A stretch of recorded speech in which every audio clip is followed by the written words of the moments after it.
Hi hello ನಮಸ್ತೆ ಸ್ನೇಹಿತರೆ, ಎಲ್ಲರಿಗೂ ಕೂಡ ಮತ್ತೊಮ್ಮೆ ನಿಮ್ಮ ಯೂಟ್ಯೂಬ್ ಚಾನಲ್ಗೆ ಪ್ರೀತಿಯ ಸ್ವಾಗತ. ನಮ್ಮ ರಾಜ್ಯ ಸರ್ಕಾರದ ಪರಿಸ್ಥಿತಿ ಈಗ ಹೆಂಗೆ ಆಗಿಬಿಟ್ಟಿದೆ ಅಂತಂದರೆ, ಸುಮ್ಮನೆ ಹೆಂಗೋ ಏನೋ ಒಂದು ನಡ್ಕೊಂಡು ಹೋಗ್ತಾ ಇತ್ತು. ಬಟ್ ಇವರೇ RCB ಟೀಮನ್ನು ಕರೆಸ್ಬಿಟ್ಟು ಕಪ್ ಗೆದ್ದಿದ್ದೀರಾ, ಒಂದು ಸಂಭ್ರಮಾಚರಣೆ ಮಾಡೋಣ ಅಂತೇಳಿ ಮಾಡಿ ಸರಿಯಾಗಿ ವ್ಯವಸ್ಥೆ ಮಾಡದೆ ಕಾಲು ತುಳಿತಾಗಿ 11 ಜನ ಸಾವನ್ನಪ್ಪಿ ಈಗ ಹೈಕಮಾಂಡ್ ಇವರ ಪಕ್ಷದ CM ಮತ್ತು DCM ಎರಡರನ್ನ ಕೂಡ ಕರೆದು ಮೀಟಿಂಗ್ ಮಾಡಿದೆ. ಸೊ ಇದೊಂದು ಕಡೆ ಆದರೆ ಇನ್ನೊಂದು ವಿಚಾರ, ಇವರೇ ಕೂಡ ಒಂದು ಜಾತಿ ಗಣತಿ ವರದಿಯನ್ನು ಮಾಡಿಸಿದರು. ಬರೋಬ್ಬರಿ 150 ಕೋಟಿ ವೆಚ್ಚದಲ್ಲಿ ಜಾತಿ ಗಣತಿ ವರದಿಯನ್ನು ಸಿದ್ಧಪಡಿಸಿದರು.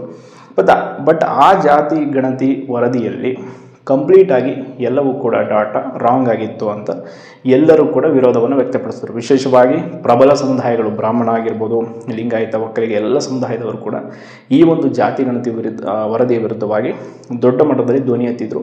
ಆ್ಯಂಡ್ ಸರ್ಕಾರದಲ್ಲಿ ಸ್ವಪಕ್ಷದಲ್ಲಿರುವಂಥ ಕೆಲವೊಂದಿಷ್ಟು ಲೀಡರ್ಸ್ಗಳು ಕೂಡ ಇದನ್ನು ವಿರೋಧ ಮಾಡಿದರು. ಕಾರಣ, ನೀವು 10 ವರ್ಷದ ಹಿಂದಿನ ಏನಿತ್ತು ಜನಸಂಖ್ಯೆ ಪಾಪ್ಯುಲೇಷನ್ ಅದನ್ನು ನೀವು ಆ ಸೆನ್ಸಸ್ಸನ್ನು ಯೂಸ್ ಮಾಡಿದ್ರೆ ಸೊ ಇದು ತಪ್ಪಾಗಿದೆ ಅಂತ ತುಂಬ ಜನ ಅಬ್ಜೆಕ್ಷನ್ ಮಾಡಿದರು. ಸೊ ಈ ಒಂದು ವಿಷಯ ವ್ಯಾಪಕವಾಗಿ ಯಾವಾಗ ಚರ್ಚೆ ಆಯಿತು, ಇದು ನಮ್ಗೆ ಹೊಡೆತ ಕೊಡುತ್ತೆ ಅಂತ ಗೊತ್ತಾಯಿತು. ಹೈಕಮಾಂಡ್ ಕೂಡ ಪಕ್ಷದವ್ರ ಜೊತೆ ಮೀಟಿಂಗ್ ಮಾಡಿ ನಿನ್ನೆ ಕಾಂಗ್ರೆಸ್ ಪಕ್ಷದ ಒಂದು ಮೀಟಿಂಗ್ ಇತ್ತು. ಸೊ ಆ ಮೀಟಿಂಗಲ್ಲಿ ಹೈಕಮಾಂಡ್ ಮೂಲಕ ಇನ್ನೊಂದು ಆದೇಶ ಬಂದಿರುವಂಥದ್ದು, ಈ ಒಂದು ಜಾತಿ ಗಣತಿ ವರದಿ ನೀವೇನು ಮಾಡಿದ್ರಿ ಅದನ್ನು ಅಗೇನ್ ರಿಪೋರ್ಟ್ ರೆಡಿ ಮಾಡಿ ಅಂತ ಹೇಳಿದ್ದಾರೆ. ಸೊ ಈಗ ಸರ್ಕಾರದ ಮುಂದಿರುವಂಥ ಸವಾಲು ಏನು ಅಂತಂದರೆ, ಮತ್ತೊಮ್ಮೆ ವರದಿಯನ್ನು ರೆಡಿ ಮಾಡಬೇಕು. ಇದು ಸ್ವತಃ CM ಸಿದ್ದರಾಮಯ್ಯನವ್ರಿಗೂ ಕೂಡ ಗೊತ್ತು. ಹಾಗೇನು ವರದಿಯನ್ನು ಸಿದ್ಧಪಡಿಸೋದು ಕೂಡ ಎಷ್ಟು ಡಿಫಿಕಲ್ಟ್ ಟಾಸ್ಕ್ ಇದೆ. ಮನೆ ಸಮೀಕ್ಷೆ ಮಾಡಬೇಕು, ಎಲ್ಲ ರೀತಿಯಾದಂಥ ಮಾಹಿತಿಯನ್ನು ಕಲೆ ಹಾಕಬೇಕು. ಈಗ ಆಲ್ರೆಡಿ ಒಳ ಮೀಸಲಾತಿ ವರದಿಯನ್ನು ಜಾರಿಗೊಳಿಸೋದಕ್ಕೆ ಇವರು 2 ತಿಂಗಳು ಅಂತ ಹೇಳಿ ಇಲ್ಲಿಗೆ 1 ವರ್ಷ ಮಾಡಿದರು. ಈಗ ಆಲ್ರೆಡಿ ಪ್ರಬಲವಾಗಿ ದಲಿತ ಒಂದು ಸಂಘಟನೆಗಳು ಎಲ್ಲರೂ ಕೂಡ ವಿರೋಧವನ್ನು ಮಾಡ್ತಾ ಇದ್ದಾರೆ ಸರ್ಕಾರಕ್ಕೆ. ಯಾಕೆ ನೀವು ಇಷ್ಟೊಂದು ತಡ ಮಾಡ್ತಾ ಇದ್ದೀರಿ ಅಂತ. ಈ ಟಾಸ್ಕನ್ನು ಇವರು ಕಂಪ್ಲೀಟ್ ಮಾಡೋಕ್ಕೆ ಆಗ್ತಾ ಇಲ್ಲ. ಇನ್ನು ಇದೊಂದು ವಿಷಯವನ್ನು ಈಗ ಕೈಗೆತ್ಕೊಳ್ತಾರೆ. ಬಟ್ ಒಂದು ಸಂಶಯ ಕಾಡ್ತಾ ಇರೋದು, ನಿನ್ನೆಯಿಂದ ತುಂಬ ಜನ ಕಮೆಂಟ್ ಮಾಡಿದ್ರಿ, ಕ್ವಶನ್ ಕೇಳಿದ್ರಿ. ಈ ಒಂದು ಜಾತಿ ಗಣತಿ ವರದಿಯನ್ನು ಅಗೇನ್ ಸಿದ್ಧಪಡಿಸೋದ್ರಿಂದ ಅಂದರೆ ಇಲ್ಲಿ ಮತ್ತೆ 3 ತಿಂಗಳು ಟೈಮನ್ನು ಈಗ ಸರ್ಕಾರ ಕೇಳಿದೆ. ಬಟ್ ಅದು ಕನ್ಫರ್ಮ್ ಇಲ್ಲ. ನಾಳೆ ನಡೆಯುವಂಥ ಒಂದು ಮೀಟಿಂಗ್ ಇದೆ ಮತ್ತೆ ಇನ್ನೊಂದು.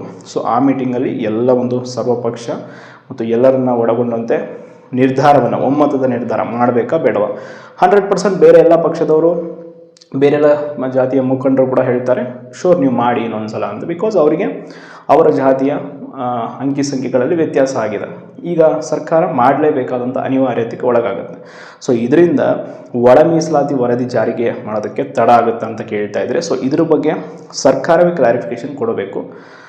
ಈ ವಿಷಯದಲ್ಲಿ ಈಗ ಆಲ್ರೆಡಿ ಸರ್ಕಾರ ಪರಿಶಿಷ್ಟ ಜಾತಿಯ ಒಂದು ಸಮೀಕ್ಷೆಯನ್ನು ಸರಿಯಾಗಿ ಮಾಡ್ತಾ ಇದ್ದೀವಿ ಅಂತ ಹೇಳಿದ್ದಾರೆ. ಅದೆಷ್ಟರ ಮಟ್ಟಿಗೆ ಮಾಡಿದ್ದಾರೋ ಗೊತ್ತಿಲ್ಲ. ಬಟ್ ಈಗಾಗಲೇ ಮನೆ ಸಮೀಕ್ಷೆ ಮುಗಿದಿದೆ. ಇನ್ನೇನಿದ್ರು ಆನ್ಲೈನ್ ಮೂಲಕ ಡಿಕ್ಲರೇಷನ್ ಕೂಡ ಮಾಡ್ತಾ ಇದ್ದಾರೆ. ಅದು ಇನ್ನೊಂದು 10% ಇದೆ ಅಂತ ಹೇಳಿದ್ದಾರೆ. ಬಟ್ ಅದನ್ನು ಸರಿಯಾಗಿ ವ್ಯವಸ್ಥಿತವಾಗಿ ಮಾಡಿದ್ದೇ ಆದರೆ ಮಾತ್ರ ವರದಿ ಸಲ್ಲಿಕೆ ಸರಿಯಾಗಿ ಜಾರಿ ಆಗುತ್ತೆ. ಮತ್ತು ಇನ್ ಕೇಸ್ ಈಗ ಈ ಒಂದು ಜಾತಿ ಗಣತಿ ವರದಿಯಲ್ಲಿ ಏನಾದರೂ ವ್ಯತ್ಯಾಸ ಬಂತು, ಹಾಗೇನು ಇಲ್ಲೂ ಕೂಡ ಏನಾದರೂ ಆದರೆ ಮತ್ತೆ ಒಂದಿಷ್ಟು ಜನ ಅಬ್ಜೆಕ್ಷನ್ ಮಾಡ್ತಾರೆ.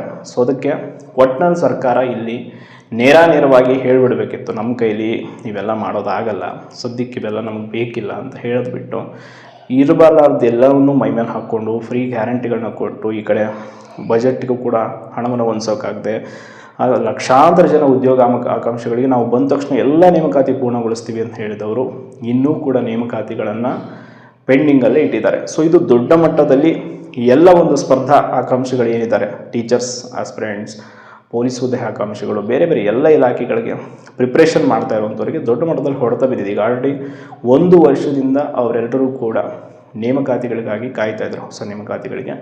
ಆ್ಯಂಡ್ ಒಳ ಮೀಸಲಾತಿ ವರದಿ ಬಂದ ತಕ್ಷಣ ನಾವು ಇಮಿಡಿಯೇಟಾಗಿ ರೆಕ್ರೂಟ್ ಮಾಡಿಕೊಡ್ತೀವಿ ಅಂತ ಹೇಳ್ತಿದ್ದಾರೆ. ಈ ನಡುವೆ ಅಗೇನ್ ಜಾತಿ ಗಣತಿ ವಿಷಯವನ್ನು ಮತ್ತೆ ಮುನ್ನೆಲೆಗೆ ಬಂದಿದೆ. ಇನ್ನೊಂದು 3 ವರ್ಷ ಕಾದ್ಬಿಟ್ಟಿದ್ರೆ ಕೇಂದ್ರ ಸರ್ಕಾರನೇ ಮಾಡಿಬಿಡ್ತಿತ್ತೇನಪ್ಪ. ಬಟ್ ಇವ್ರು ಯಾಕೆ ಈ ವಿಷಯದಲ್ಲಿ ಇಷ್ಟೊಂದು ಇಚ್ಛಾಶಕ್ತಿಯನ್ನು ತೋರಿಸ್ತಾ ಇದ್ದಾರೆ ಅನ್ನೋದು ಗೊತ್ತಾಗ್ತಿಲ್ಲ. ಮೊದಲು ನೀವೆಲ್ಲ ಈ ಜಾತಿ ಗಣತಿ ಆ ಗಣತಿ ಮಾಡೋ ಬದಲು ಮೊದಲು ಮನುಷ್ಯರೆಷ್ಟಿದ್ದಾರೆ, ಮಾನವೀಯತೆ ಎಷ್ಟು ಉಳಿದಿದೆ ಅನ್ನೋದನ್ನು ಗಣತಿ ಮಾಡಿ.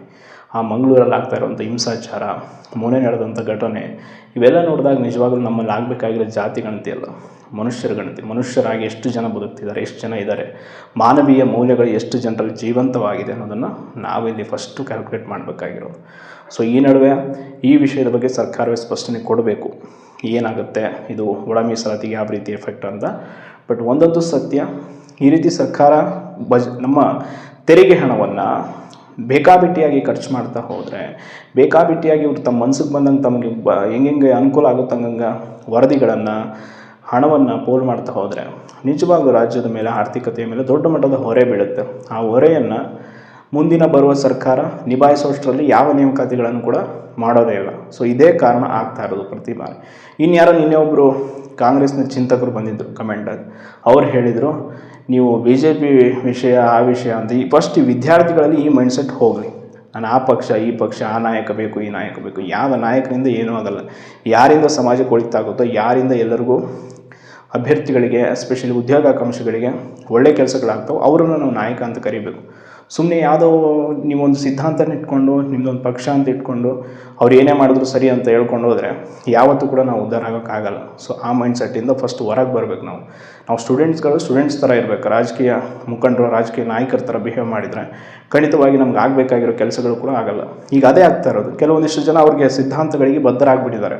ನಾವು ಈ ಪಕ್ಷ ಬಂದರೆ ಅವ್ರು ಏನೇ ಮಾಡಿದ್ರು ಸರಿ, ಇವ್ರು ಬಂದಮೇಲೆ ಅವ್ರು ಏನೇ ಮಾಡಿದ್ರು ವಿರೋಧ. ಈ ಮೈಂಡ್ಸೆಟ್ಟಿಂದ ಬಂದು ನಮ್ಮ ಒಂದು ಸೋಷಿಯಲ್ ವೆಲ್ಫೇರ್ ಏನಿದೆ, ಸಾಮಾಜಿಕ ಕಲ್ಯಾಣಕ್ಕಾಗಿ ಯಾರು ಕೆಲಸ ಮಾಡ್ತಾರೆ ಅಂಥವರನ್ನು ನಾವು ಬೆಂಬಲಿಸಬೇಕು. ಸೊ ಅದು ನಿಜವಾದ ನಾಯಕತ್ವದ ಲಕ್ಷಣ. ಸೊ ಇಲ್ಲಿ ಇಷ್ಟು ವಿಷಯ ಈ ಒಂದು ಮತ್ತೊಮ್ಮೆ ಜಾತಿ ಗಣತಿ ಮಾಡ್ತಾ ಇರೋದ್ರ ಬಗ್ಗೆ ಇದೆ. ಮತ್ತೊಂದು 150 ಕೋಟಿ ಇನ್ವೆಸ್ಟ್ ಮಾಡ್ತಾರೆ. ಈಗ ಮಾಡಿಬಿಟ್ಟು ಮತ್ತೊಂದು ವರದಿ ಮಾಡ್ತಾರೆ. ಬಟ್ ಅದು ಒಳ ಮೀಸಲಾತಿ ಪ್ರಕ್ರಿಯೆಗೆ ಯಾವುದೇ ರೀತಿ ತೊಂದರೆ ಆಗದಂಗೆ ಸರಿಯಾಗಿ ಈಗೇನೇನು 10% ಉಳಿದಿದೆ ಅದನ್ನು ಮುಗಿಸಿ ಜುಲೈ ಅಂತ್ಯದ ವೇಳೆಗೆ ಒಳ ಮೀಸಲಾತಿ ವರದಿಯನ್ನು ಜಾರಿಗೊಳಿಸಿದರೆ ಮುಂಬರುವ ಎಲ್ಲ ಒಂದು ಏನಿದೆ ನೇಮಕಾತಿಗಳು ಸುಗಮವಾಗಿ ಸಾಗುತ್ತೆ, ಎಲ್ಲರಿಗೂ ಕೂಡ ಒಳಿತಾಗುತ್ತೆ ಅಂತ ಹೇಳ್ತಾ ಧನ್ಯವಾದ.